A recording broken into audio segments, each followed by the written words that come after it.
Hi guys, இப்போ வந்து எங்கள் வீட்டில் வந்து எங்கள் அம்மா அடுப்பு தொடச்சி பொட்டு வச்சுட்டு இருக்காங்க. வாங்க எப்படி பொட்டு வைக்கிறாங்கன்னு பார்க்கலாம். எங்கள் அம்மா இப்படி தான் பொட்டு வைக்கிறாங்க. நடுவில் வந்து பார்த்தீங்கன்னா பட்டை போட்டு குங்குமம் சந்தனம் வச்சுருக்காங்க. ஸோ 4 பக்கமும் அழகாக போட்டிருக்காங்கல்ல. ஸோ உங்கள் வீட்லையும் இப்படி நீங்கள் பண்ணுவீங்களான்னு கமெண்ட்டை சொல்லுங்கள். நான் சம்டைம்ஸ் பண்ணுவேன், ஆனால் எங்கள் அம்மா தான் மோஸ்ட்டாக பண்ணுவாங்க. பிகாஸ் நான் ஸ்கூலுக்கு போயிடுறேன் அப்படின்றதுனால. இது எப்போ பண்ணுவாங்கன்னா காலைல ஏஞ்சோடனே அடுப்பு தொடச்சி பொட்டு வைப்பாங்க. அப்புறமா வந்துட்டு ஈவினிங் டைமில் இந்த மாதிரி பண்ணுறது ஒரு வழக்கமாக எங்கள் வீட்டில் இருக்குது. சின்ன வீடியோ பண்ண கமெண்ட்டை சொல்லுங்கள். நீங்கள் அம்மா வச்சுருக்கிறத பிடிச்சிருந்தா மறக்காமல் லைக் பண்ணிட்டு போயிடுங்க. இப்போ இங்கே ஆச்சு கொஞ்சம் சாமி ரூமில் வேலையாக இருக்கிறதுனால இப்போ அங்கே வைக்க முடியல. அவ்வளவுதான், முடிஞ்சு.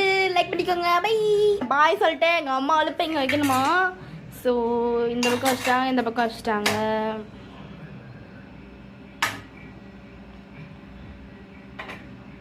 அவ்வளோ